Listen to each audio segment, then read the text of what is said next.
Dear colleagues, good afternoon. We are starting our conference, which is held within the framework of the St. Petersburg Legal Forum. It is devoted to legal education. I would like to give the floor first to Alexander Konovalov, Minister of Justice of the Russian Federation.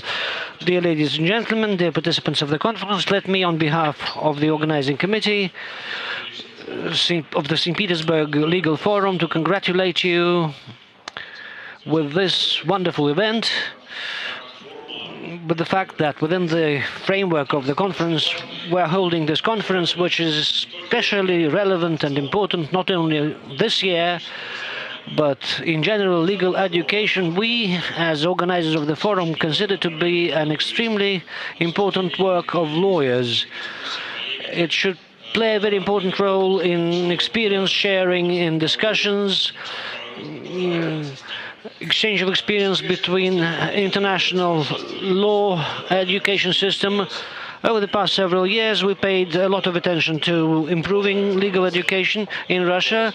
Yours truly remains the head of the interdepartmental group for the development of legal education.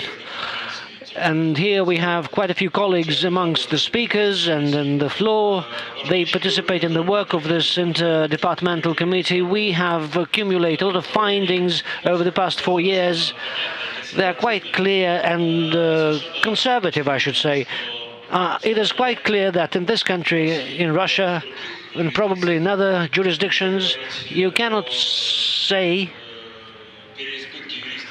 that there is an oversupply of lawyers. There is an oversupply of bad lawyers which cannot provide professionally high-quality services and be in demand by people. This is a big problem. We should try to tackle it all together. We think that the contribution by practicing and experience, the best lawyers working in corporations, could be extremely important, could be an extremely important contribution in ensuring that legal education becomes better, both in terms of professional training and the formation of demand for special disciplines in which graduates specialize, and in terms of creating a unified, harmonized, ethical space or corporate code of behavior. We need to be guided by a more or less universally accepted career ladder for lawyers, of course using appropriate principles of professional development. Of course, we cannot say that we see some universally acceptable ways of solving this problem. There are acceptable approaches, technocratical or administrative, to the improvement of legal education. Therefore, we are happy to share our experiences, share our opinions, share our impressions about our work. It is good that we can hear the opinion of the representatives of international legal systems, international universities, which are the most recognized in this area. There are certain positive examples of direct interaction in terms of training live, real lawyers who can work on a high professional level and further disseminate our ideas. Over the past several years, there was a program for the training of lawyers which has been operating at Oxford University in a pilot mode, that students that were delegated by the best universities of Russia. So there was a program of internships in the European Court of Human Rights of lawyers who were selected in Russia by the ministry, and I think there will be a competition for Russian young lawyers for training in The Hague the launch of a program of international law, the 21st century, a program that was developed by our outstanding lawyers of the international lawyers. I think those are all appropriate approaches to solving this problem.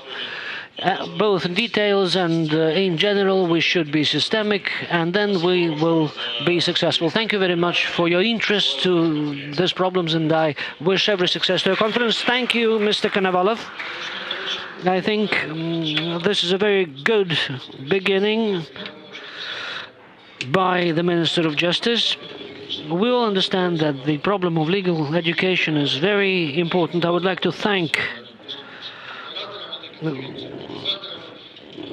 you for the opportunity to be the moderator of this conference. I will introduce our speakers when I will be giving them the floor. And we have also a panel of experts whom will be happy to listen with regard to all the questions that will be raised in the course of presentations or as part of questions raised from the floor. Dear colleagues, I would like to give the floor now to Viktor Vladimirovich Bazheev, who is rector of the Kutafin Moscow State Law University. Thank you very much, Andrey, for giving me the floor. Dear colleagues,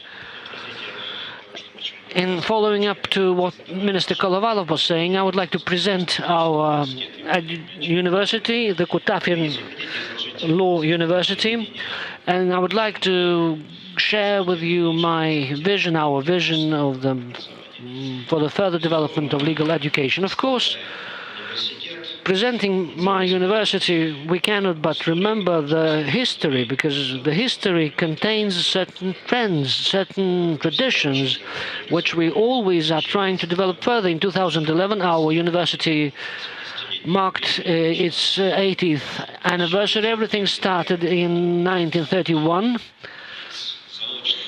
And from correspondent law courses, it became in 1937 an all-union law university where people studied by correspondence. It was developed very dynamically. In 1963, we opened master courses. Then we started to award doctoral degrees. And this was the first stage in the development of our university. Then Oleg Kutafin joined our university. Our university is now named after him. And it is in this period that we worked out a model of legal education within the framework of our university, which we are now implementing in real life. Starting from 1990, we became Moscow Law Institute, and then we were renamed Moscow State Academy of Law. Since October 2012, we are called Moscow Law University. So over these 80 years of development, we laid the foundation for major schools of law, outstanding scholars, Boris Domanislav, Markovich, Vladimir Rasintsev, Marina Somaryan, Professor Chernilovsky, many scholars, because of these traditional schools of law, worked at our academic institution. Talking about the model of the university, we mean that it is a multifaceted, multifunctional academic and training institution which implements a variety of problems in the field of professional training, in the field of academic research, and in the field of practical work. Now we have five faculties in 15 program for the preparing masters and doctors. We have further education programs, more than 60 of those, 7 programs of pre-university training. As part of the implementation of all these areas of education, we have 11 institutes within who are part of the university. This is our approach. We are using it as a classical approach, training by branches of law that is done in the Institute of Law. All other institutes are specialized in specific fields. These are the education of international law, the Institute of Prosecutor's Office, financial and banking law, energy law, and so on and so forth. As part of the training at the bachelor's level, we have 10 specialist programs and 23 programs at the level of master's degree. They're very different, taking into account our classical approach and specialist approach at the same time. Apart from that, at the university, over this period, we have created such new areas of work as the Institute of Energy Law. Our colleagues are talking about it in room number 4 here now. We have established an institute, well, the master's school, and new departments of banking law, of sports law. We've just returned from a discussion of legal regulations of sports competitions. Then we established a law of competitive law and the Department of Energy Law. Those are innovations that appeared of late. Apart from that, we have special and independent academic and research centers who work in various fields. We actively develop all forms of further training. Over the past years, more than 4,000 people went through our pre-university level training. Those are very different programs, both short-term and long-term. Starting from 2010, we organize Olympics for school children. We think that it is a very important area of our work that allows us to select further would-be students. We have an employment support center for students and employment support for graduates. We understand that the system which existed in the Soviet days and which was related to the so-called placement, mandatory placement, cannot work under present-day market condition, and each university should do in its own way. We have 54 existing contracts with various organizations, bodies of state authority, business organizations, the legal community. They actively work with us.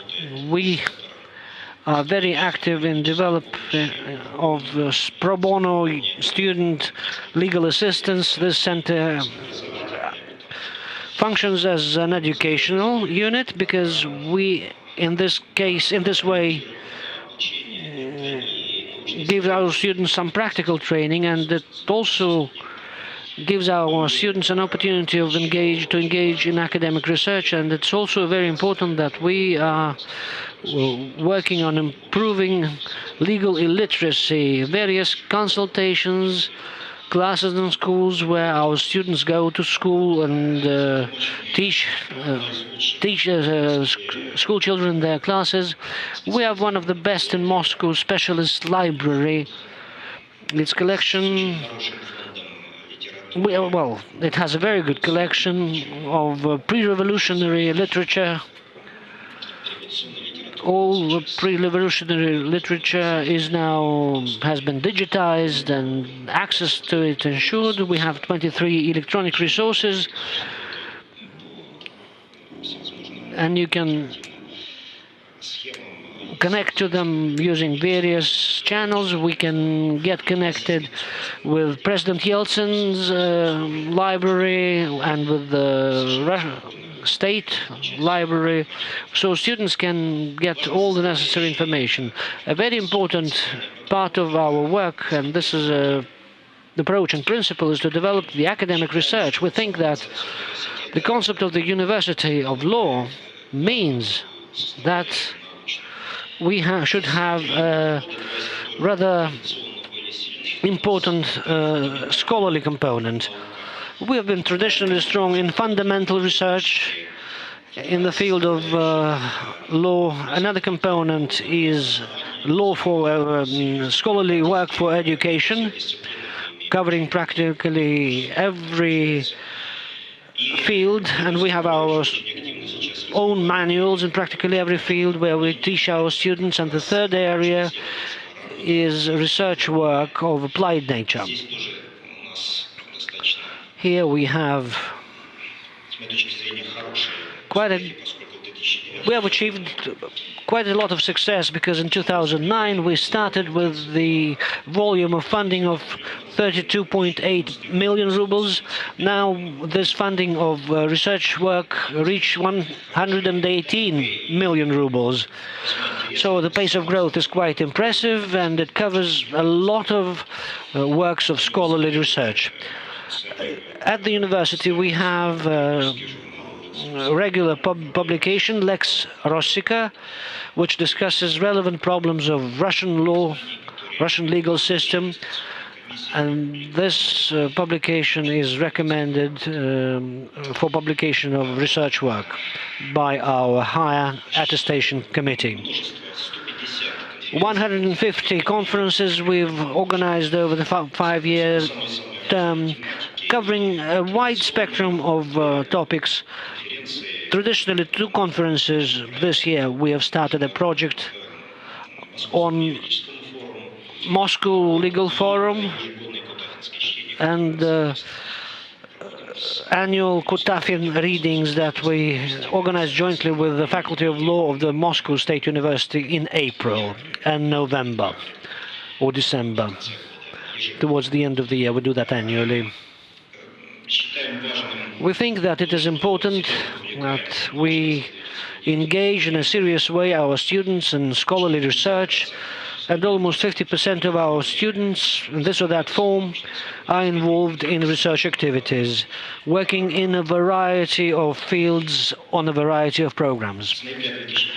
Starting from November 2012, we have 5 dissertation council awarding doctoral degrees to our academic staff and other researchers from different universities of our country. We pay special attention to international activity because we think that any higher educational establishment doesn't have any future without strengthening international ties. We are working very actively with 10 universities from the CIS, 16 universities from Europe, 2 universities in Asia, and we cover a wide range of programs such as a term abroad, a year abroad,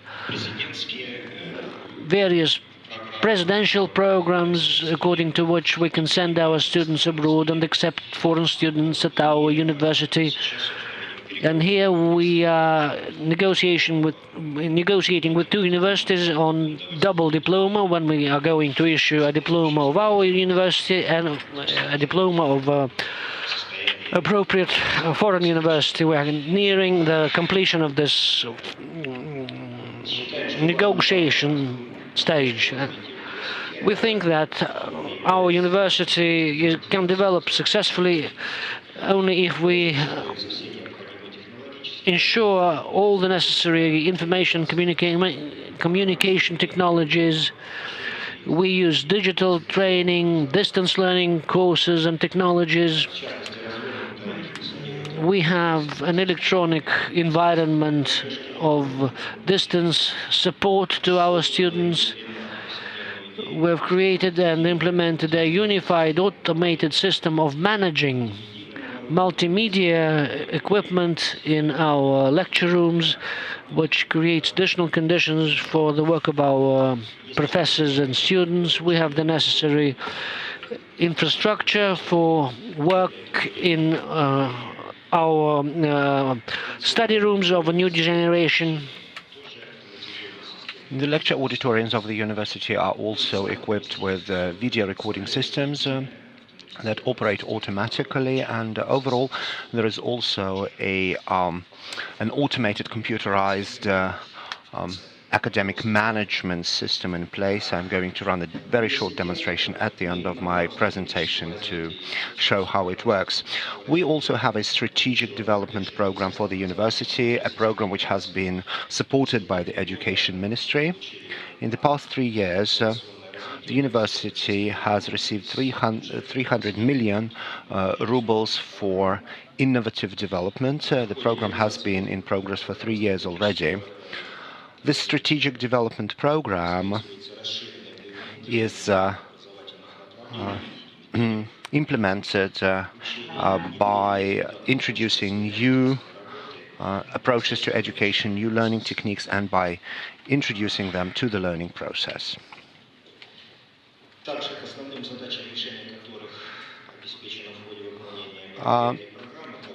Other activities of the program include the development of an electronic management system for learning, development and upgrading of programs, introduction of extracurricular activities, promotion of extracurricular mobility of students and trainers, vocational guidance, integration and strengthening of the university's law clinic, integration of these activities with the mainstream courses under the programs.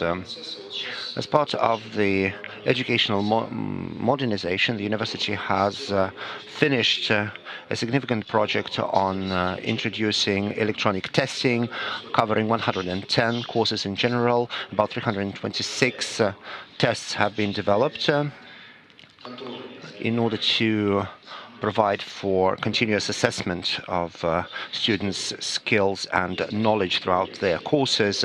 There is a video repository of lectures that are very actively used during the learning process. The university sees itself as a campus, a continuum of services whereby every student and professor has access to a number of information, infrastructural and social services. There is a network of information kiosks throughout the campus where users can get access to various information that they may need for their academic purposes. The university is also developing a repository of training materials. We believe that this broad-ranging information infrastructure based on new technologies will significantly facilitate the organization of training, enabling students to engage actively in learning, acquiring legal skills and knowledge that is imparted by their professors, and to operationalize those skills and knowledge in practice through hands-on experiences. I would like to show you a short video clip now, dear friends. Wrong button, I'm sorry, doesn't work. Would you help me here, please?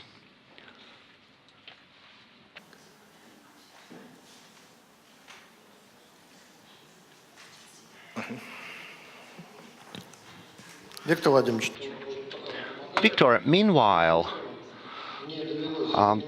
this morning I took part in a discussion on the regional legal services markets.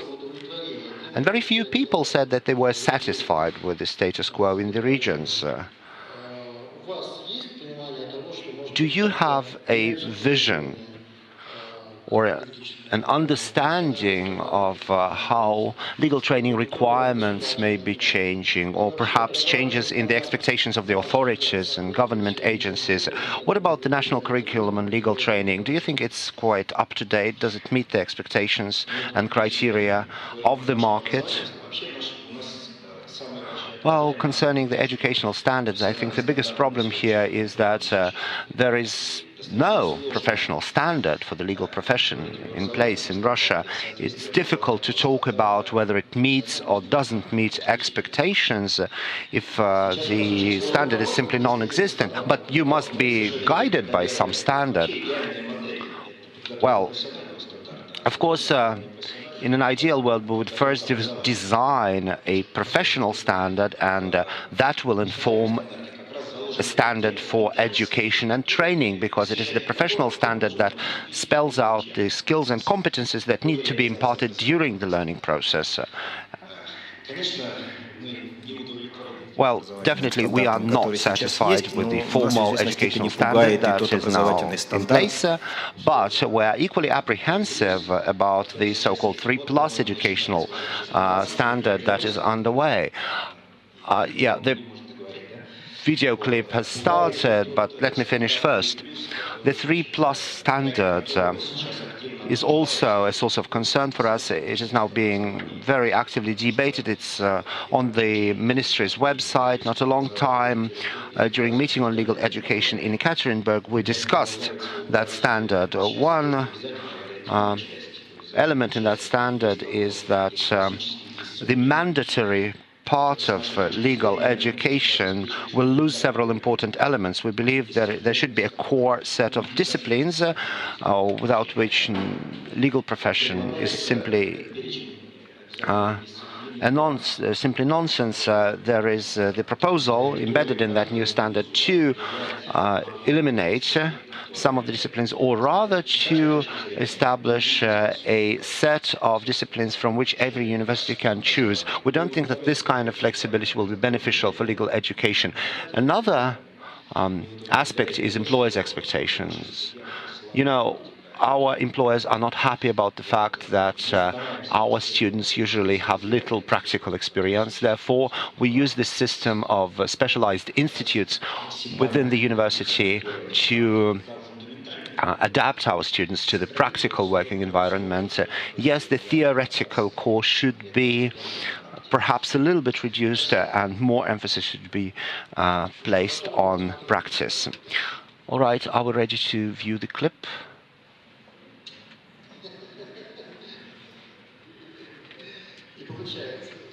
Still doesn't work.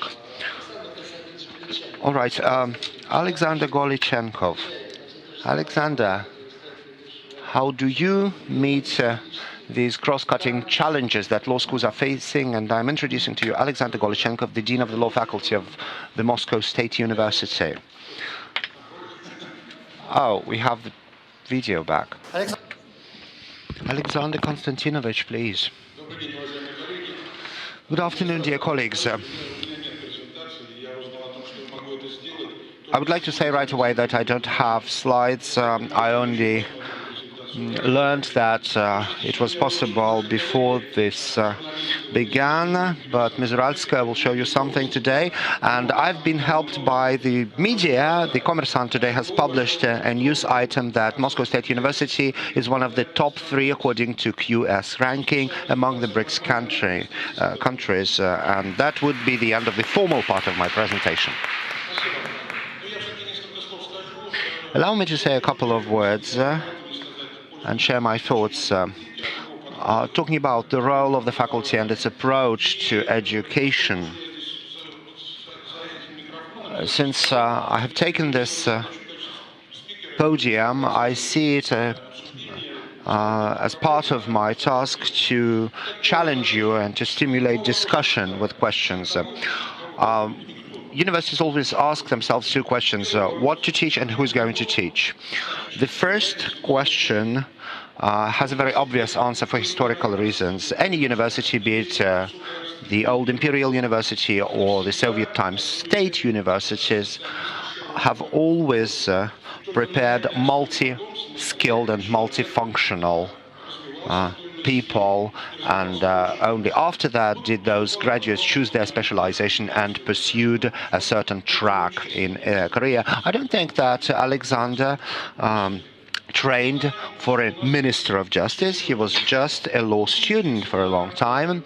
Mr. Zorkin never trained to be the chairman of the Constitutional Court, but he finished the law department of the Moscow State University. In his time, I could give you many more names from various eras and various years who have attested that this approach gets results. But you can contest that, certainly.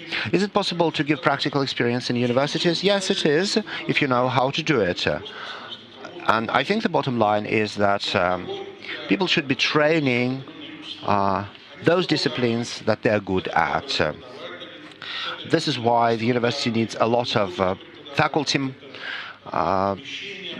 training materials, learning space, equipment. Learning should be integrated with practice, with science, with international collaboration. These are objective criteria and requirements for training. If those prerequisites are in place, you are going to train very high caliber skills. But who is going to teach? Again, the answer was given a long time ago. The faculty of law, to be a part of the faculty of a law school is a profession in its own right. And sometimes when our lawyers begin to teach, I don't see why they should be there, why they should be teaching. Well, of course, a lawyer can teach if they know how to. Can a judge teach? Yes, they could, potentially, if they are good pedagogues. To teach means to impart knowledge and science to other people. That means that you need to not only have it in the back of your mind, you also need to be able to transfer that knowledge. And not everybody can do that. So how do we overcome the shortage of faculty? Every year we involve 34 people from the community, professionals who know how to teach. Tatiana Andreeva, until recently the deputy chairman of the Supreme Arbitration Court. She is a highly skilled, seasoned veteran in arbitration. So these are the types of people that we involve, and we do it on a systematic basis. Another avenue of work is internships.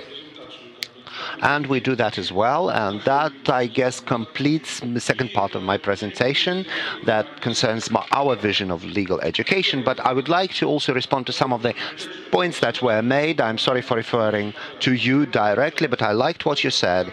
You said something to the effect that until we have a universal approach to problems, well, I would say we're lucky not to have a universal cookie-cutter approach to legal education. In the past 10 years, we have been told repeatedly that Russia has very bad legal education. And that has created two very important psychological, ideological consequences. Namely, the stereotype that all education is bad in Russia. And the second stereotype has emerged that every university is presumed guilty until proven otherwise. They are bad by definition. Unfortunately, it's a disease, and it's highly contagious. I asked Alexander, I double-checked what he said. He said that the universities should not be authorized to determine the set of disciplines they teach. I can't but agree with this. Of course, there should be a core curriculum. That is mandatory, but one word is missing here in what he said. Doesn't that mean that we, or you, Professor Perivalov, should not be empowered to make decisions? But why is that? Why can't we, based on the positive results we've had, have any discretion in this process? If you look at the job placement, career tracking data, salary data of our graduates, you will see the results are very good. And I don't think there should be a cookie-cutter solution for the universities. Generally, sometimes the officials ask me, how is your university better than others? Well, I say, yes, we are better objectively because we produce higher-paid and better employed people. Because there are two ingredients that go into the ranking that I mentioned. Number one is the prestige, the reputation of the university, and second is career tracking data, how employable the graduates are. Overall, there are about 8 criteria, but these two are the most important. How does that work in practice? Let's discuss this. We have the only international legal program in Russia which has a cooperation element with Switzerland. There were 6 inspections this year. Do you think they wanted to share experiences with us? No. There were 3 from the General Prosecutor's Office and 3 from the Economic Abuse Department.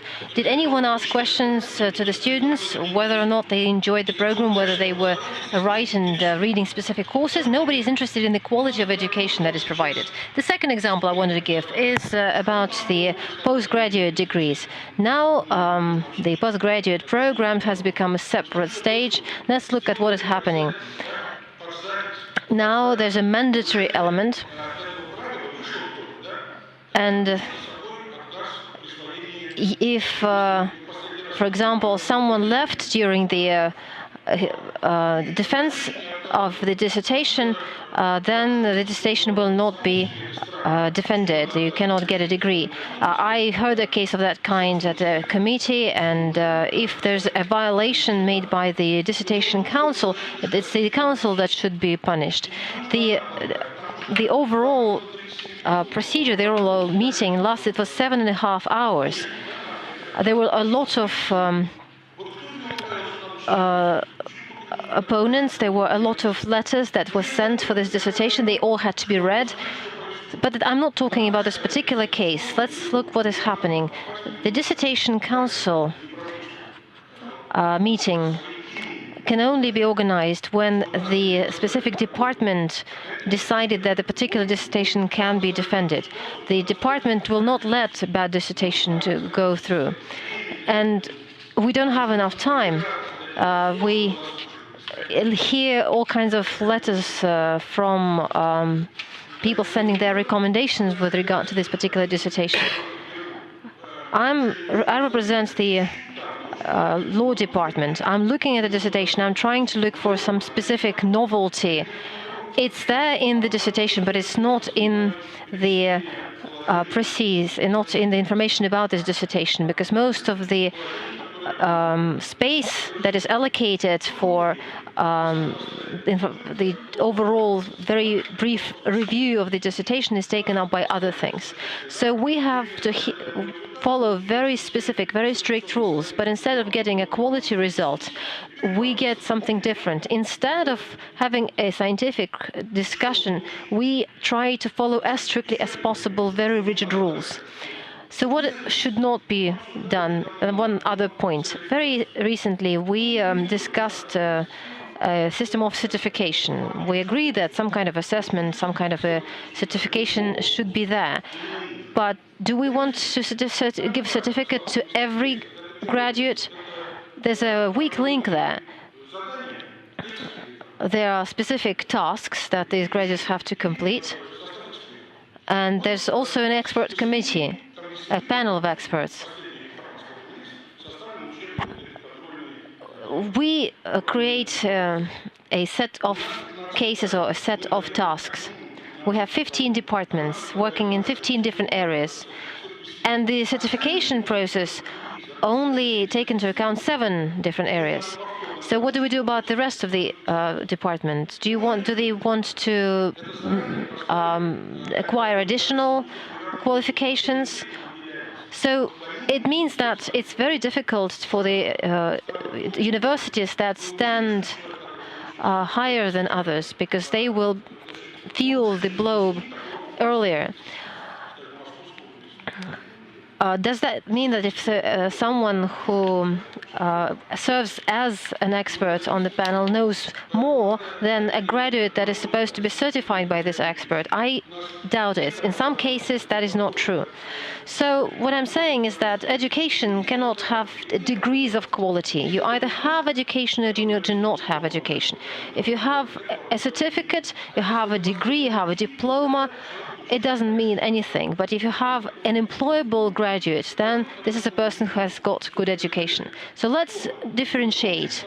There are general standards, universities that you have to help, you have to support, and at the same time there are universities that have already proven their value. And we can see a number of leaders from universities, and I can see them here. You don't have to teach them. You need, if you want, you can expect, you can regulate us, but don't teach us. Thank you, Alexander.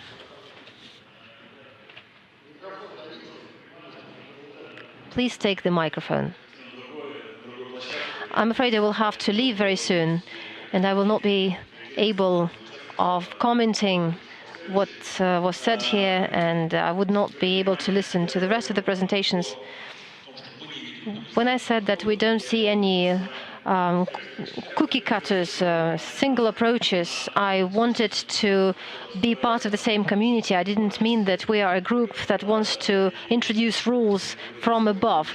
We don't want to teach anyone, as you said.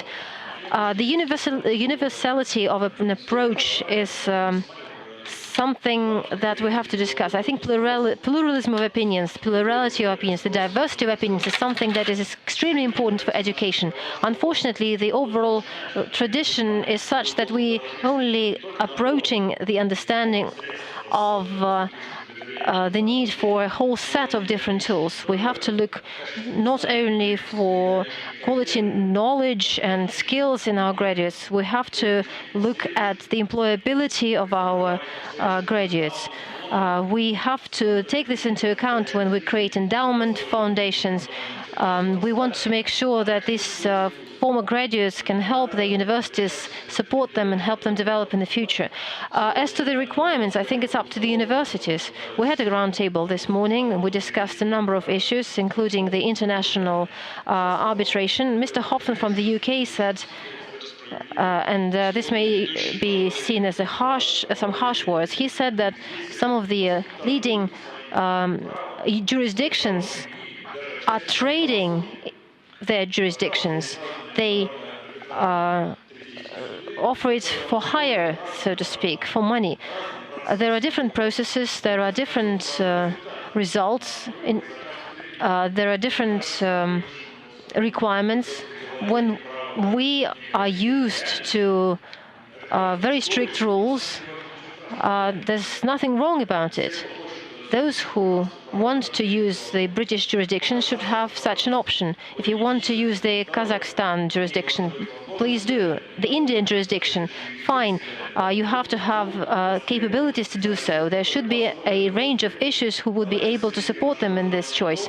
Let's focus education in such a way that these requirements were met, that this demand was met. I will say something quite provocative for the present context. I think the next step should be the specific, university-specific research degrees. You may be a PhD holder that may be awarded by a small school that educates operators of trams, but it's much more prestigious to have a PhD from the Moscow State University or from the St. Petersburg State University or from Yekaterinburg State University. I think we might end there. As to the plurality of approaches, I think it's quite possible. It's in fact something that we would welcome. But we have to take into account that the minimal quality standards should be met. I will definitely read the proceedings of this roundtable later, and I hope that we will be able to find good solutions to the issues that you are to discuss here. Thank you. I would like to give the floor now to the president of the Ural State Law University, one of the leading universities in the country, Viktor Perivalov. Dear colleagues, well, we have been the Ural State Law University for 2 months already. So we're here finally. In order to save time, I would like to show you a brief video. We did not get 300 million rubles as others, and our video may not be of the same quality as that was prepared in Moscow, but still.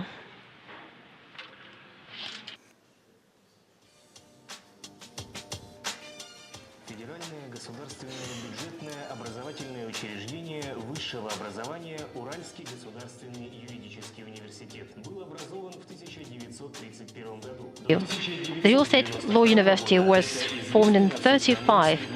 It has become the Sverdlovsk Law Institute, a leading center for training legal professionals. Then it was renamed into the Urals Law Academy.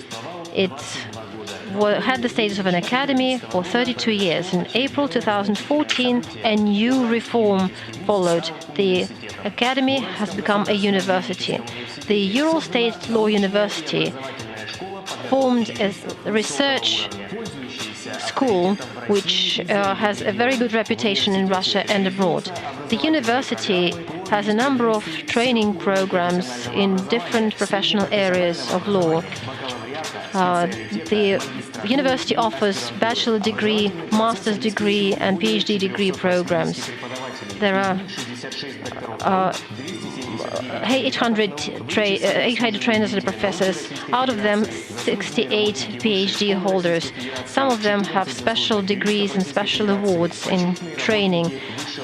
They have received various awards in higher education. There are a number of different departments and sub-departments. There are 6 institutes and 4 faculties. There's a special department for postgraduate training. There are different formats of training offered at the university. More than 10,000 students study at the university. Over 8,000 legal professionals were trained by the State University. The employability of our graduates is 95%.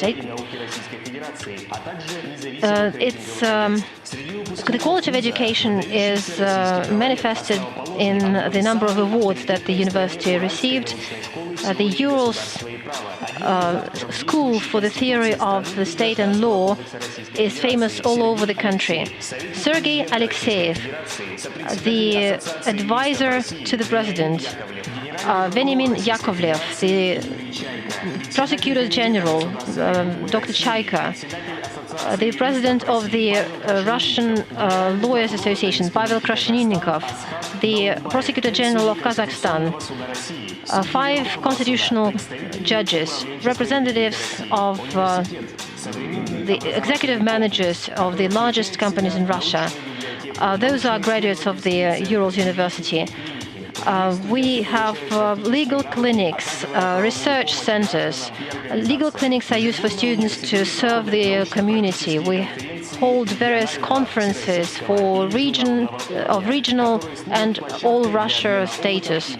We exchange opinions, experiences, and invite foreign participants. This is a practical way to demonstrate the knowledge that is imparted on students in the university. The legal forum, European Asian Legal Forum, was held last year at the university. There are a number of congresses that the university participates in. The problems related to the globalization in the Eurasian space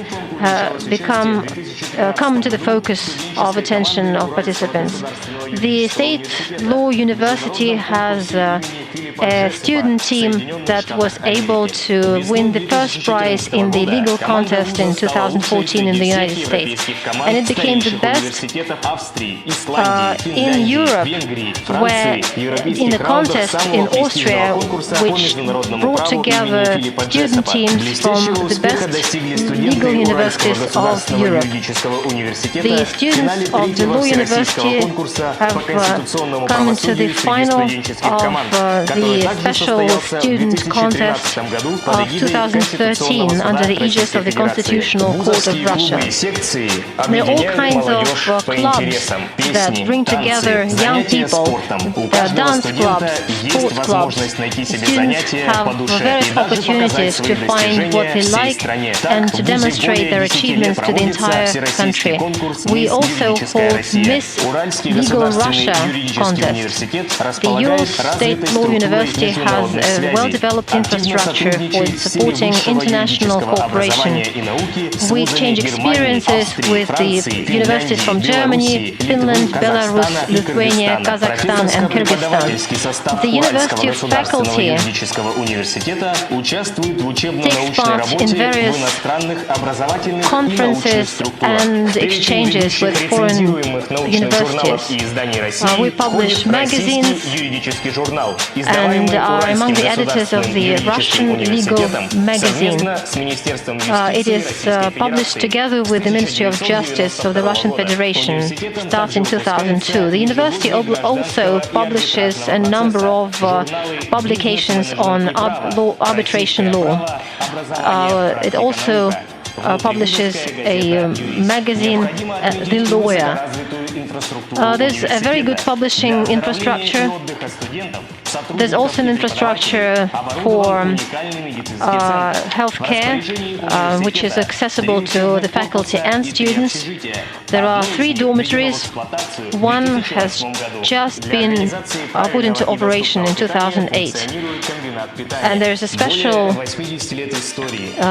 center, food center that provides food for the local canteen. The Ural State Law University makes sure that the best trainers and professors teach at the university in order to provide the best quality education. All this makes this Ural State Law University a successful university. The Ural State Law University is famous around Russia as one of the most efficient universities. It was one of the first universities of Russia that received the special accreditation for universities. And if I may, dear colleagues, I would like to add a few general comments in order to highlight the most interesting items so that you had a comprehensive understanding of what we offer, of the faculty, of the research centers we have. We have heard a lot about our students and graduates. Well, obviously, when it comes to training, when it comes to learning, in the past years, just like our colleagues, we have tried to minimize the disadvantages that were forced on us from above, and that includes the unified state exam and the various requirements. We managed to minimize the bad consequences of such decisions and decided to move forward in accordance with the European practice. And I'm sure that all of us can boast some of such achievements. For the past few years, we have been offering the bachelor's degrees, master-level degrees. We've always had the PhD program, and that's normal for universities of such scale and level. And we can see some such universities represented here. What can we say about the new developments in the training area? We try to improve the quality of education. We use new ratings, and these new ratings could be very difficult for trainers because you have to calculate points. You have to use electronic spreadsheets. We managed to optimize this rating system so that it could be useful. Talking about science and research, we agree that science should be developed not only in the research centers but at universities as well, because it has to have fresh input of graduates. You can't have a higher education without it being supported by science and research. And that means that we have to provide high-quality education and research skills. Well, we are part of the continental law system. We are part of Europe. And we largely focus on the cooperation with European universities. We don't forget about China, India, Brazil, and the US. Just to give you an example, in the past few years, we had 4, and the 5th is in the pipeline now, 4 dissertations that were defended in French and in Russian. The Russian PhD and the French PhD were awarded to the same dissertation.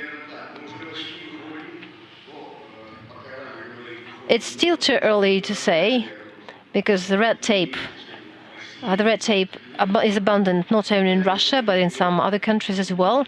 So we're trying to approach a dual degree program with a number of German universities, a number of French universities. But that's the future. It will take some time, possibly some long time, to prepare this program. With regard to our graduates, of course, I do support what my colleagues had to say, to the effect that our graduates are our business cards. This is a guarantee that the university continues to live and exist. I'm not going to enumerate the titles of our graduates. The important thing is that they're in high demand. Almost 99% of our graduates are employed without any problems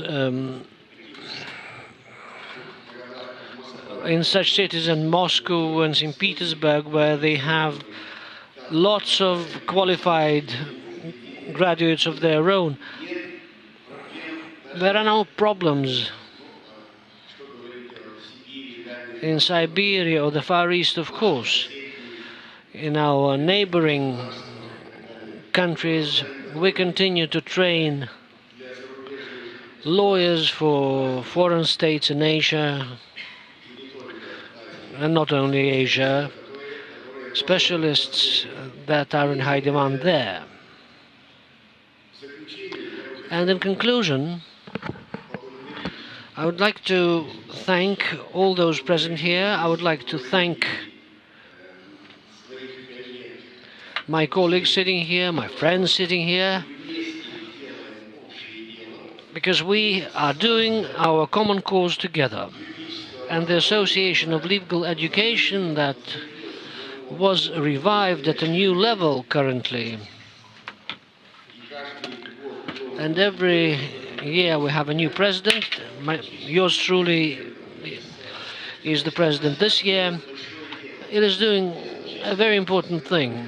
Without professional associations, Bar Association of Russia, the Association of Legal Education, we are not going to move our cause any further from the point of view of those challenges that time poses against us. Thank you very much, Victor. I cannot but address a question to you. We heard that Alexander Konstantinovich doesn't like that the postgraduate education became a stage in higher education, but still, now, in many areas, not only in the field of law, there is an opinion that we should continue retrain or provide in-service training after the person graduates from the university. Do you have any ideas about this in-service or postgraduate training? Well, yes, of course, we have such courses as well as my colleagues. This is absolutely a must. We have established a department to try employees for courts of law. There, we organize retraining courses for justices of the peace. That is the main level of judges who sometimes lack experience, and everything is being done on a serious basis. And talking about postgraduate education, I think we will overcome that as well. Postgraduate education became part of the training process. At the same time, the number of vacancies funded by the budget were cut by half. We need to somehow stimulate our students to continue their studies on a postgraduate level, I think that these problems we will be able to resolve together with our government, although the minister has left already. Alexander won't let me deceive you. When we were together at the Presidium of the Higher Attestation Committee, when we listened to dissertations that are defended, I have a feeling that everyone who studies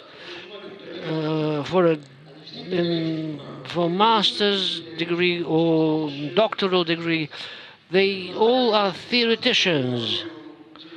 And the titles of those dissertations are quite surprising for me. Together with Alexander, we sometimes discuss why this dissertation under such a title. What kind of relation does it have to the theory and history of law? How can a thesis be without a theoretical part? So when we talk about postgraduate education, it must be brought closer to practical requirements based on those needs that are formulated for higher educational establishment by the market, by the employers, by the wider community. So, and in this case, we should have maximum correlation. So we practice annual, almost quarterly, let's say, auctions or fairs of professions. We invite employers and we offer our graduates, and this works. And we have reinstated the contractual procedure.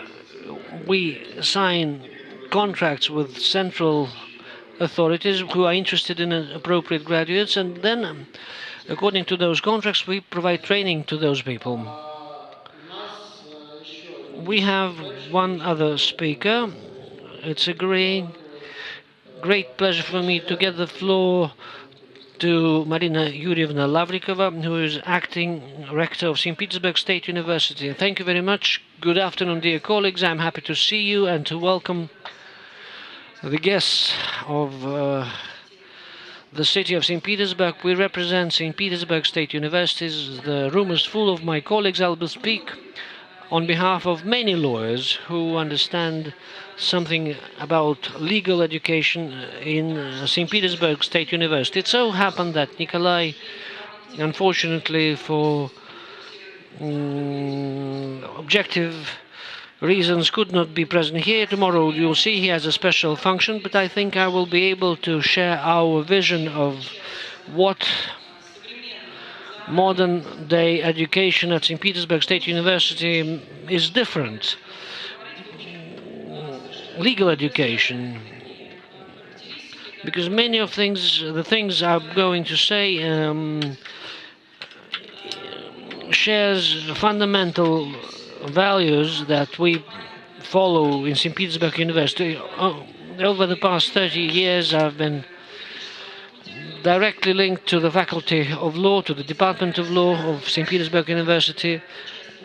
I worked there in various capacities, and therefore I can say that I have, and according to my current occupation, I am in charge of the methodology of trading, and I largely agree that there are different point of views about what should prevail, applied aspects, fundamental aspects. Here, traditionally, there is a discussion on this topic. I think that diversity is our strength and is well known. You can always find, if you wish, finds ways to take into account modern day needs that are put forward by the labor market. Professional standards will have to be taken into account in the future when we develop educational standards. Although today's format means that there will be a presentation of the School of Law of St. Petersburg University, but I probably will speak not about the School of Law, but about those characteristics of education, including legal education, based on which we organize the training process at the St. Petersburg State University. I'm not going to cover the entire 290 years, because St. Petersburg University is the first university in Russia. A lot of things happened over the past 290 years. We had legal training from the outset. I am not going to tell you about everything that happened over this time. We have outstanding graduates of all times, which gives you an idea that scientific and research schools of the university were on a very high level. I would like to say a slightly different thing, and I would like to show you several slides. I'm pressed for time, of course. I'll try to be brief. The first university in Russia, everything's clear. Here we consider that fundamental education may be, in certain cases, imbued with modern legal education that will be in high demand, not only if university graduates get involved in academic research and training. Alexander Konovalov, one of our wonderful graduates, said today that you will have to defend the interests of your client in various jurisdictions in the future. Today at the university we have a systemic approach. The most important thing here is that we have a systemic approach, both to the development of educational programs and to the development of scholarly research, including innovative activities and expert activities. These are three main pillars of our work, which are interrelated directly, as my colleague said earlier. And this also is present in St. Petersburg. Our students are involved in academic research, and based on the academic knowledge that is generated by them, everything is, of course, used in the training process. Expert work, because we are one of the expert centers working also for the authorities of the Russian Federation. This all gives us an opportunity to use the intellectual capabilities of our students. This is a systemic approach.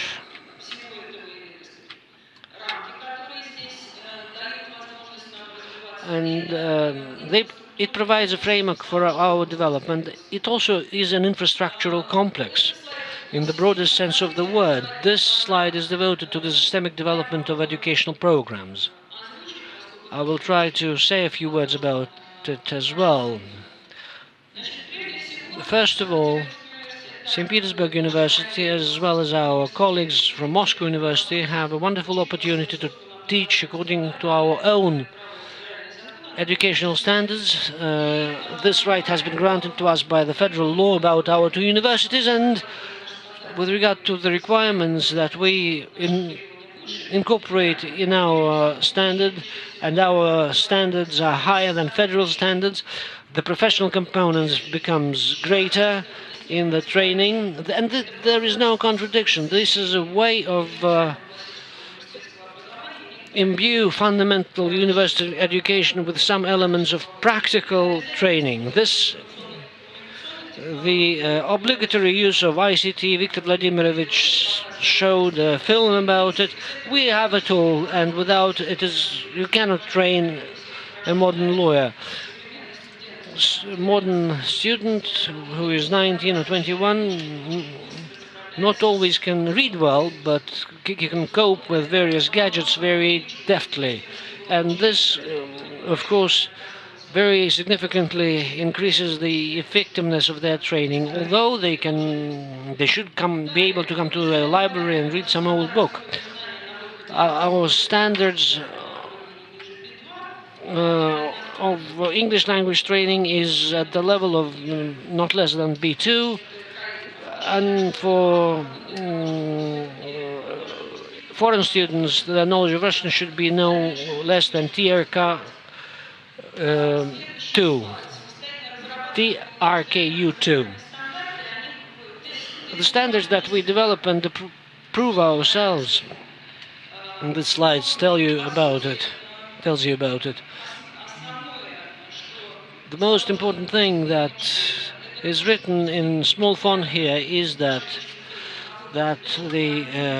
our bachelor can understand and identify discrepancies in legislation and case law, while a master of law, and there should be some consistency between these levels of education. So the graduate and master program should be able to resolve these discrepancies and problems. Those are different competencies and competencies of different levels. And of course, this is just a small sign of the fact that our graduate conforms to certain requirements. So we formulated and narrow it down to draw a dividing line between masters and bachelors. The next slide, and there will be two of them, about the increasing share of the professional component. Here we have a number of tools that we use to this end.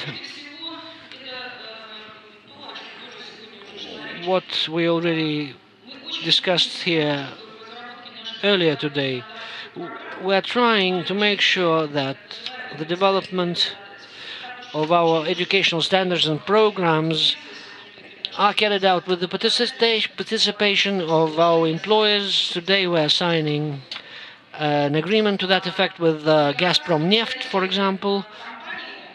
Representatives of employers, their legal departments, they have very actively responded to our invitation to come and help us to formulate what do we need to train lawyers today. We have established a special educational program of the master's level, but this is not all.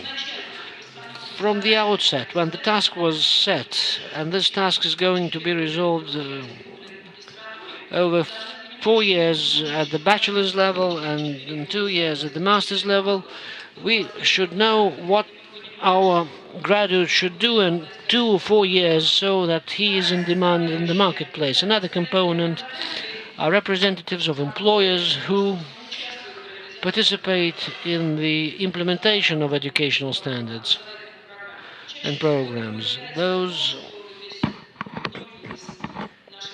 Many of our colleagues here who are university professors in terms of their major employment activities, but they are practicing lawyers at the same time, of high caliber. Here we state that more than 75% of our faculty are practicing lawyers. This doesn't mean that practitioners come to teach at the university. No, this is not the case. And each member of the faculty has a certain interest related to the practical work. They sometimes have their own law firms after they become professors or adjunct professors at our university. I think this is absolutely normal and correct. And then control at the stage of the final attestation. We always include in all the examination boards the representatives of the legal community, and chairmen of such boards are exclusively representatives of either state bodies of authority or law firms or the business sphere, are people who can, together with their colleagues within the board, together with their colleagues, to assess the training of a student in its totality. Here again we see something that we touched upon before. In St. Petersburg University we have a legal clinic and psychological clinic. Similar structures are in many branches, many units of the university. Our language students are engaged in translation activities. There are other manifestations of their practical work. So the specific practical formats enable students to acquire, in addition to basic theoretical knowledge, an experience of working engagement. And as you know very well, when you land a job in a government agency, in court, in the prosecutor's office, from the very beginning you will not have access to all the aspects of that institution's operation. And the internship is an opportunity for you to look at all the dimensions of work. And a very successful format here is the legal clinic. Ms. Dobrokhotova is here. She is the founder of the first Russian legal clinic, so she knows about it very well. So they do get practical experience, and that experience spans not only the legal profession but other areas of knowledge as well. It turns out that the internship format that we deliver is very effective. It's very learning intensive. It exposes the student to a number of additional competencies that are very much needed in today's world. We also run internships with various government agencies and institutions as well. I'm not going to talk about that because this is well known. Regarding the ICT as part of our learning infrastructure, we believe ICT provides the technical framework, the capability for our educational delivery. The electronic timetable is part of that. It's a very important logistical resource. We also have what we call learning and methodology complexes. These are sets of materials that can be delivered in a distance format. Every student can access that. Sometimes the set of materials provided is quite sufficient, even though at the end of the day we all need textbooks and literature to read, but these are the core materials that a student needs. We also have e-lectures, the legal portal, Blackboard, law application monitoring, scientific archive with recordings of over 700 legal conferences. You can view various sessions there and follow discussions, and of course the library, as well as the supporting ICT systems for the library.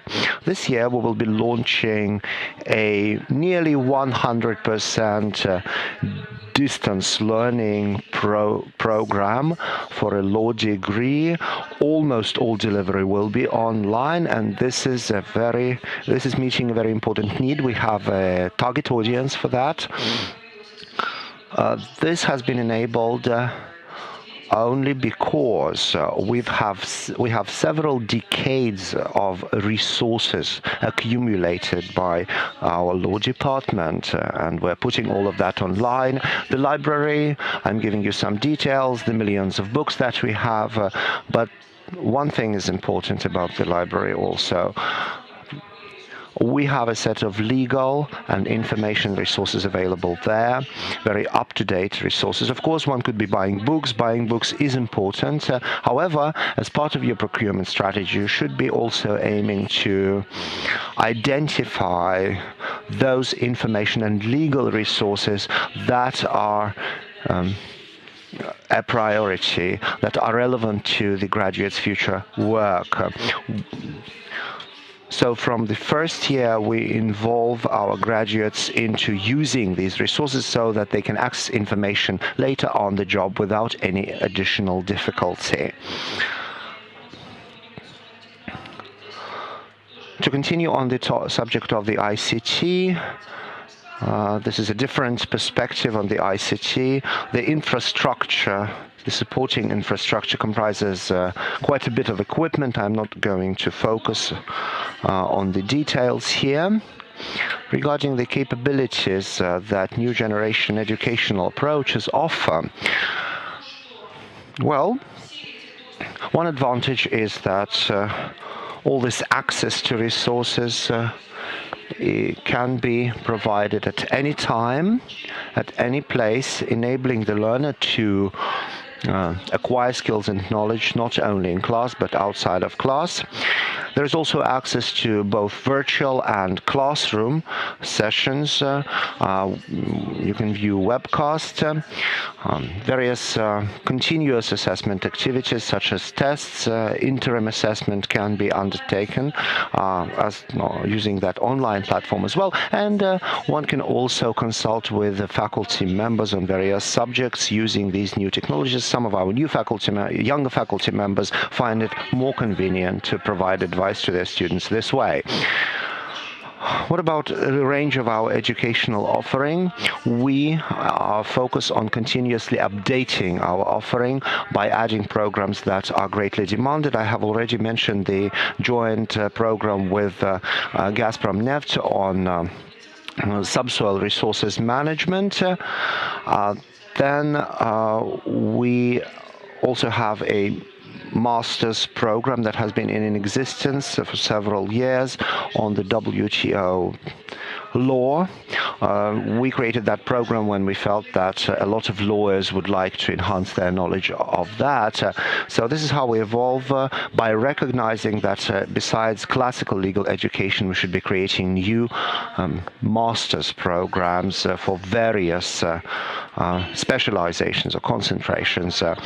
This slide represents another principle that we proceed from structuring our delivery at the university. And having shown this slide, I would like to leave it there. Thank you very much for your attention. I understand that time is running out very quickly, so I tried to condense my presentation by highlighting the most important things in it. But in conclusion, I would like to draw the attention of lawyers and people who work in education to the following. We all understand that education is a challenge, that the problem is all overdue. We should have realized long ago that the realities of the labor market should inform education. We've had this mismatch for some time. The upcoming educational standards that are currently being developed, and I know a lot about that because I have studied labor law and labor market issues for much of my life. So I realize that the labor market does need high-quality educational standards and has needed them for some time already. Unfortunately, for various reasons, our professional standards are developed using the same principles as the education standards. We proceed from our own assumptions usually. I think we should really make the next step here and harmonize the professional standards and the educational curricula. Therefore, as long as the St. Petersburg University has the authority to design their own standards, we will be doing that on the basis of the existing professional standards, and we rely on your input and your help here. Thank you very much. Marina, I have a couple of very quick questions for you. You proposed a very clear criterion to distinguish between what the bachelor's and the master's programs can do. The bachelor's are supposed to identify conflicts and inconsistencies, and the master's should resolve them. But what about the postgraduate course students? What are they expected to be able to do? This is an excellent question, because it so happened that this whole morning I've been revising our educational standard for postgraduate courses, and very soon this will be approved by our scientific council. We are also in a position to design our own standards for the postgraduate level, and quite recently we felt that we are in a good position to design a standard. This is a good question. I don't think I have a straightforward answer to it, but one thing is clear. In the policy documents that we currently have regarding postgraduate level of education, it is formulated as follows. We need to grow a researcher and a researcher who can teach. Therefore, we see it as part of our objective to learn them not only to research, but also to teach research and the disciplines. And if we're able to meet both challenges, well, very well. That means that we're in line with the government policy. How is this going to be achieved? How are we going to train people to research and to teach? Is not yet fully clear. We have some ideas, but I am not prepared to share them. But Vladimir has already said that not all practitioners can teach. Perhaps you should introduce special courses, didactic courses into the postgraduate program, whereby you would be teaching people to teach. Thank you very much. It's a great remark. Let me give you this one brief example. Take the legal clinic format. Currently, the legal clinic, aside from free legal assistance, provides many other services. All master's programs have a mandatory element on what's called pedagogical practice. It's part of their professional internship. So what they do as part of that pedagogical practice is they go to the legal clinic, and the trainers there provide them with some basic didactic pedagogical skills to create their own training modules, and then they begin to act as instructors of various interactive learning sessions, and that gives them some skills, if not all skills, but at least they begin to understand what it takes to be a teacher. Thank you very much, dear colleagues. We still have, I guess, about 20 to 25 minutes to hear from our experts, after which, let me remind you, in this very room, we are going to have a ceremony for signing a memorandum between Gazprom Neft and St. Petersburg University. You are all cordially invited to the ceremony at the end of this conference. All right. So, among the experts, except one person who I always quote, we have Nikolai Bondar, who is a judge of the Constitutional Court of the Russian Federation. I love to quote you, Nikolai Simonovich, please. The floor is yours. Colleagues?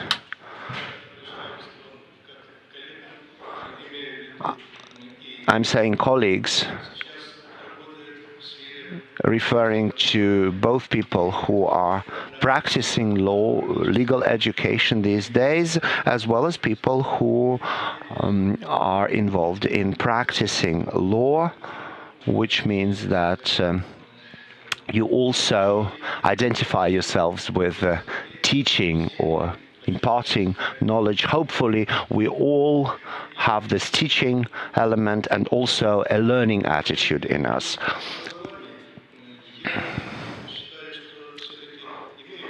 I think I'm in a good position to talk about legal education, not as a representative of the Constitutional Court, but in my personal own right, because I have spent over 20 years in the legal profession before I joined the Constitutional Court, and for 15 years I shared my time between practicing and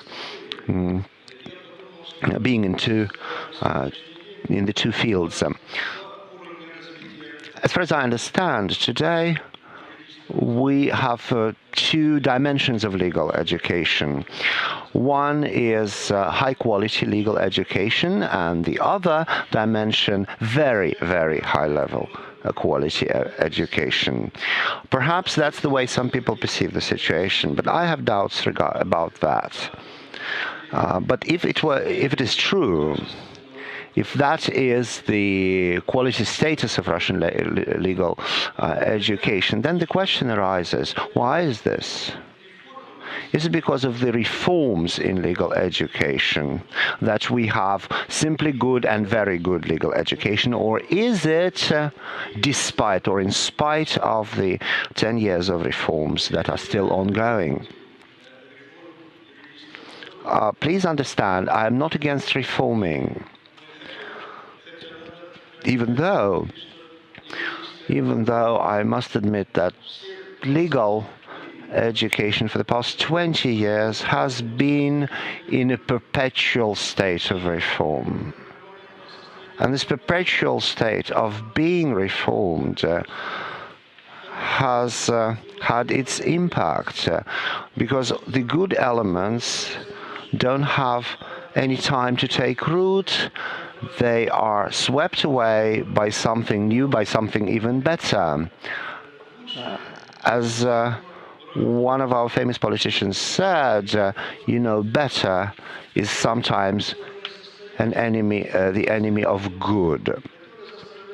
So that's the situation that I observe. Therefore, I would venture a very cautious observation as a professor, not as a constitutional court judge, the observation that perhaps we do need to finally make a transition from inconsistency of reforming this inconsistent process to a goal-oriented, focused reform.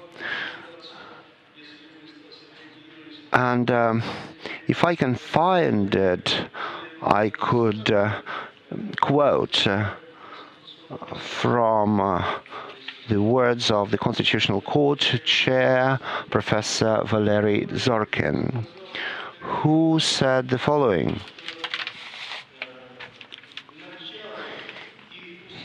He said, the beginnings and the prerequisites for all legal transformations lie in reforming the legal education component. This is not what I said, it's Valery Zorkin's words, and I think they're very important indeed. And because we're really pressed for time, I would like to recall the words of Alexander Konovalov that he is going to read the transcript of this conference very carefully. I would like to put it on record, our proposal that we want to recommend the Ministry of Justice to establish to approve a conceptual document on the legal reform. The first item in that conceptual document should address the reform of the legal education. The second priority of that document should be the judiciary reform. Number 3 would be the legislation development. Number 4, the reform of the law enforcement. In other words, let us suggest a framework document for a comprehensive reform of the system. And if there is such an approach in place, legal education will no longer be viewed as a module, a segment of this huge professional field, because it's wrong. As our classic said, it's the cadre, the people, that makes it. And that applies to all the fields where legal people work. In all the fields we need people, the skills, because the people will make it. Yes, I admit there is a range of issues that need to be slept on which we need to find reasonable approaches. Well, reasonable is a very mild word here, I admit. Perhaps we should encourage certain adjustments in this thrust to reform legal education that was formulated some time ago. And I have 2 questions to pose here, which are related to each other.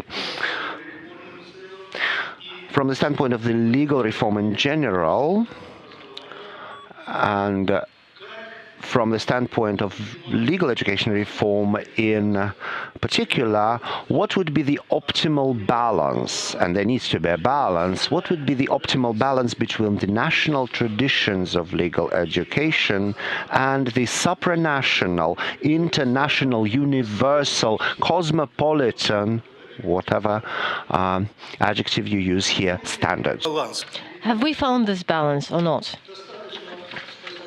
It would suffice to say this. So when we signed the Bologna Agreement, and in fact Bologna has not been mentioned here, I don't know if that's a good sign or a bad sign, we will pretend as if we train legal professionals without following the Bologna documents. We are following them instead of the national documents. So when the Bologna agreements were signed, we,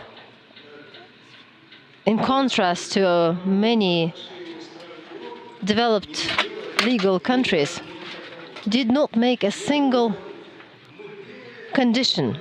We adopted the version that was provided to us, and we decided to be even more pious than the Pope.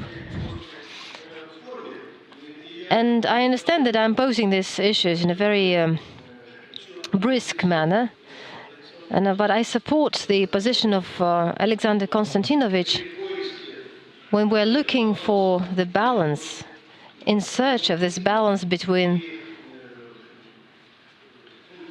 the pragmatic approach and the fundamental education. We should give the priority, and that is based on our traditions of training the legal professionals. We have to give the priority to the fundamental education, to the general education. What is the most difficult part of the training program? Okay, sometimes it's difficult to give a bad mark, but that's not the most difficult part. The most difficult part is to try and teach a person to find answers to specific questions, to some practical issues, using the knowledge of general principles, using the basic approaches and using the knowledge of legal doctrines. Now, if your ordinary legal professional has this set of tools, he will never be in the position where he is obsolete the next day after graduating from the university. Because this is not a set of knowledge, this is not a set of skills, this is the methodology. Unfortunately, and I apologize here, I wish I could continue in more details and give you my perspective in more detail, but this is not embedded in the Bologna process. This approach is not mentioned there. So in this respect, this is a very important point which has been overlooked. In a way, it determines the future of the legal profession. Because what do we get here? And we're talking about it at a tangent. If you look at the number of master degree students that we have, the number of students that we have in the leading universities of Russia, these master degree students have already a degree in law. Some of them do. But all of them will have a master degree in law. So these masters, where can they apply their skills? Where can they work? Let's look at the bachelor degree students. And I'm not over-exaggerating here. I'm talking about a specific case. I was involved in this case that I'm going to talk about. In the Constitutional Court, we looked into a case and we had different positions on it.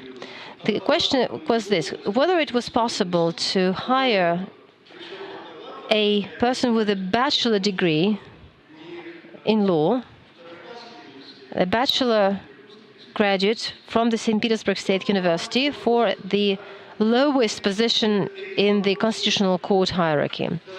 And there were different approaches to that. So we were not even close to making a decision, because we don't have a list of positions that would be deemed appropriate for legal professionals with a bachelor degree. And I understand that there should be some definitions. To a certain degree, or even to a large degree, I'm going for emotions here rather than definitions. So, well, thank you for your attention. I didn't cover all the topics I wanted to touch upon, but this is the case where possibly it would make sense not to cover all the areas. Thank you. Dear experts, I would suggest to take a couple of minutes, the way you sit in this presidium, so that you could respond to this. Alexandra, please. I will be very brief. I understand that we have to be very brief. I represent an association of lawyers. It's a non-commercial organization that brings together lawyers from small and medium-sized companies, legal counselors. Sometimes I even have to explain who these people are. In the Russian language, we do not have a proper term for corporate lawyers, so we use the English term in-house lawyers. I have worked in a number of companies myself. I worked as a lawyer, I worked as a consultant. I met with young lawyers who just graduated from the university, and often they do not have enough skills. They have a lot of theoretical knowledge, at least the ones that we wanted to hire. They had the knowledge, they did not have the skills. They could not write a contract, they couldn't write an article, they couldn't write a draft of some document. In the end, you got poor quality contracts, poor quality articles, and poor quality bills. The theory was fine, and I can talk forever on this topic. I myself graduated from the St. Petersburg State University. I remember the civil law exam that I sat with Professor Joffe, and it's fine that people have a lot of theoretical knowledge, but they do not specialize. I was very happy to hear that the Gazprom Neft will now have a memorandum with the St. Petersburg State University. I would be happy to learn more about this. But I think that students should specialize. And I'm not talking about the specialization, although this is also important, specialization in law, in various different areas of law, maritime law, environmental law, something like that. There should be some kind of an introduction to the profession. What do you do when you got hired by Gazprom Neft or Rosnano? What do you do? What's the ethics of your profession? How do you interact with your colleagues? The dress code. People have no idea, but of course they have no idea.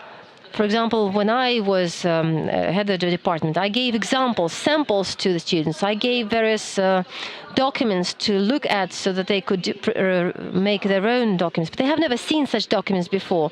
A charter, some of the clauses in the charter. Have you ever seen a charter? No, I haven't. Well, look at these samples. So there should be some kind of an interaction. Former students, recent graduates, have no idea how to interact with the client, and that takes time to learn. So it would seem to me that it's high time for us, as an association of corporate lawyers, to get involved in the training process and try to get these skills to our students, to get better lawyers.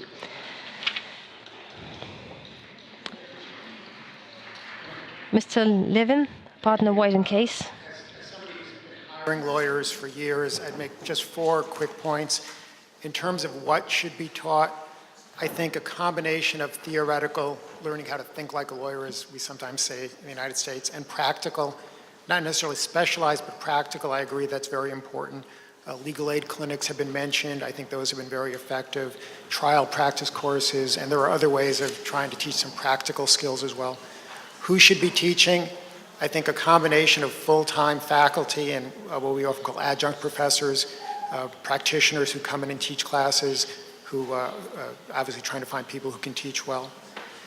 just very briefly, continuing legal education has not been mentioned much, but I think it's increasingly common in the United States. I think it's important. I don't think it's done very well, at least in the jurisdictions where I'm a lawyer. I think it becomes much too much, almost a rote thing that people just get it out of the way. But I think some thoughtful approach to how to do continuing legal education for practicing lawyers is important. A final point I'd make, and I'd really be interested in the views of my colleagues from the United States and anyone else as well. There's been some debate in the United States about additional ethics training for lawyers or something like that. The issue has been during this financial crisis, kind of where were the lawyers? How did all of these companies do all of these things, and where were the lawyers in that process? I'm not sure that really is a legal education issue, but I'd be very interested in the views of others as to whether there are ways to train lawyers better so that they exercise some more independence and give somewhat better advice to their clients. Thank you. Спасибо, мистер Николас Салар, Бруклинская школа права, пожалуйста. Dublin School. I'm the dean of the best law school in Brooklyn. It's the only law school in Brooklyn. But since Brooklyn is the fastest growing, most exciting borough in the leading city in the greatest state in a pretty good country, that's not bad. It's a special pleasure to come to you from the Russian capital of the United States, Brooklyn. I feel very comfortable here, and one of the reasons I'm very happy to be here for the third time is because I want to have more Russian students come to Brooklyn Law School. I want to send Brooklyn Law School students to Russia to learn, and I want scholars from both countries to be working together, perhaps in both locations, on issues that we have in common. I know that'll take a lot of time and effort to develop, but I'm very hopeful. I compliment the organizers, the minister, the Ministry of Justice, and especially Elena Boroshenko, for doing such a marvelous job, especially to see such a large and successful conference. It's a real tribute to the program. And a special thank you to the unsung heroes, the students who wear those aqua vests, who are so effective. Their language skills are so impressive, and they're great ambassadors from their schools and their country. So I thank those students in particular. The great hockey players, Alexander Ovechkin, Wayne Gretzky, they understand that you're supposed to skate to where the puck is going, not to where it was. And that is a pretty good description of the challenge for legal education, is to look to the future and try to move there, but that imposes some challenges. If I was forced to pick one word, and I know you want me to be brief, so I'll pick this one word, I would use a word that Judge Bonder used, and that's balance, to describe the challenges ahead. It's the balance between continuity and change. It's the balance between teaching fundamentals, but also providing academic innovations that are sensible and prudent and lasting. It's the challenge between scholarship and professional training. Now, when I was being considered to be a law dean, I was often asked, what is the right balance? I was asked by the faculty in particular, what is the right balance between scholarship and professional training? This was not a friendly question, because in existing law schools, you can't get too much scholarship. And we all understand that we need more professional training, but the trick answer to that question is you need to do both. And the reason you need to do both and do both well is if somebody is prepared to practice when they graduate, because law constantly changes and evolves, they will not be prepared tomorrow. So they have to learn how to think critically and how to solve tomorrow's problems. Otherwise, they will not be a leader in their profession. We need to strike a balance between regulations and standards, but also updating the curriculum so that it's relevant and student-centric. And then we need to make the major new changes that meet the major changes that face practice in legal education. These are huge changes. Technology, which is disruptive and is changing the way law is practiced and understood. Clients want more for less. And of course, it's a cliche to say that we're international, but the international nature of law that this forum does such a great job at addressing is an area where we need more understanding, not less. The reason this matters, this really matters, is because lawyers have always made a difference. The 190 years at St. Petersburg is a big part of that. Lawyers are the architects of economic opportunity. They're the champions of people, and they use the finest tool ever known to mankind, which is your mind, which is in law school honed to a sharp effect, and they bridge chasms and solve problems to deeply felt issues. So with that, I will end, and again, I'm very grateful for being able to participate and to learn so much from this forum. Thank you very much.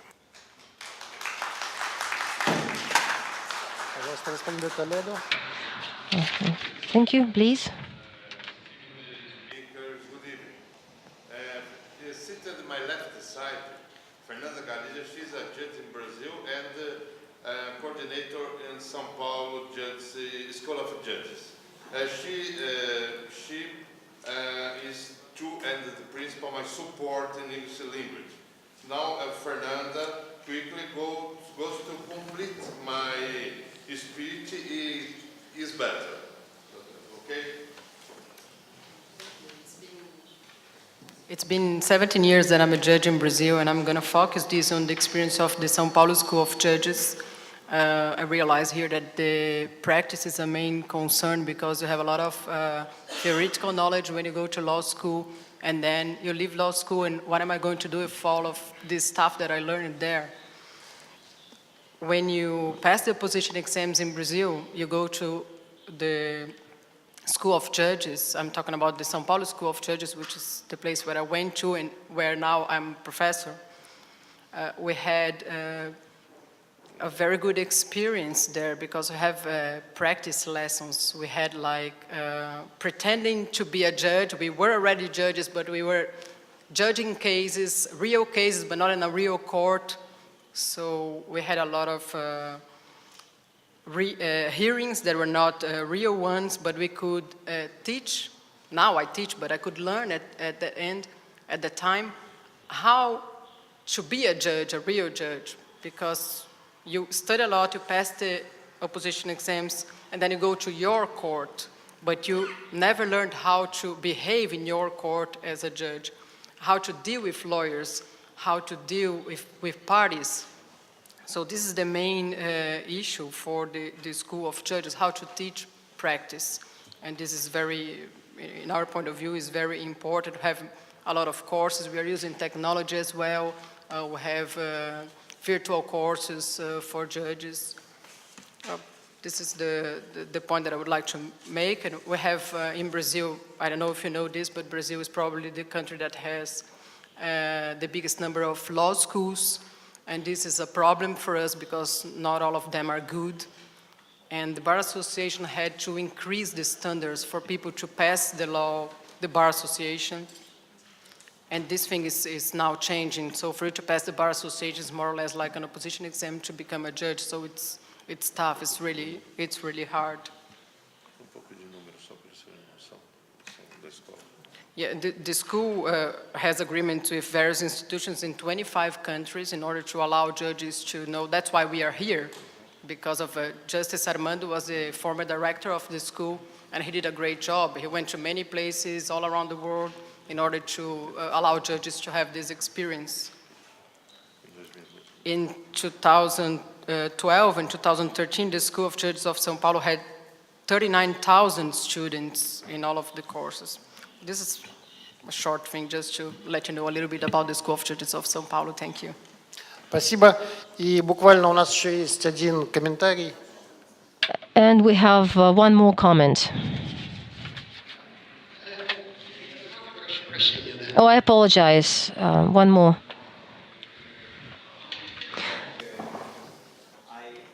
Of course, from the United States. I'm in a small firm now.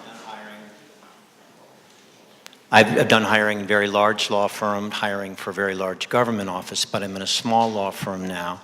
And I feel strongly that at least in the United States, legal education should be at least half purely practical real experience. And I would suggest that part of it should be transactions, part of it should be litigation, and an important part should be legal writing. I completely agree with Alexander's comments that an astonishing number of people in the United States graduate law school without being able to write in a manner that is clear, that is logical, and that makes some sense. We're not talking about great literature, but if you're not clearly understood, you cannot persuade. If it's not something that can be clearly understood, no one's going to agree to it. So from a standpoint of a smaller law firm, and most jobs are in smaller law firms, that's what I would strongly advocate. And at the end of the day, this is about getting jobs. People don't want to become law graduates. They want to become, in every part of the world, I am sure, lawyers. Спасибо за приглашение. Большая. Thank you for the invitation to be a participant in this forum. It was a great honor. Thank you. Thank you very much. Dear colleagues, we have one comment from the floor from Professor Gerlach, Charles University in Prague. Thank you very much for inviting me here. I was a dean of Faculty of Law in Prague University. Now I'm vice rector of the same university. I would like to make 3 short comments. Number 1, we are lucky in the Czech Republic. We don't have the Bologna system. It hasn't been introduced there. In the field of law training, we still have master's courses for lawyers, and the same is true for medical training. It was introduced in other fields of study. This is very good, because for bachelors we thought that there is no practical application.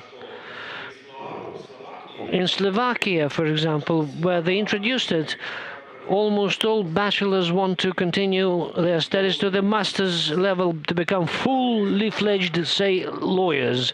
My second comment about the combination of general and specialist education at our at our department. We introduced 4 years ago a system of joint general and specialist training. The students are taught in major disciplines, but at the same time they can choose their specialization in labor law, or say copyright law, criminal law, and so on and so forth. So they choose their own speciality, and they have to pass not only the general exam in public and private law, but at the same time they should pass a special state exam devoted to the topic of their paper, graduation paper. So they have a general training and they have a certain level of specialism. And my last short comment about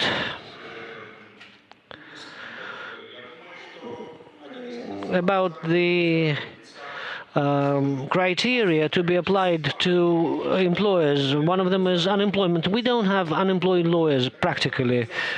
It doesn't depend only on the quality of training. There are other factors at play, of course.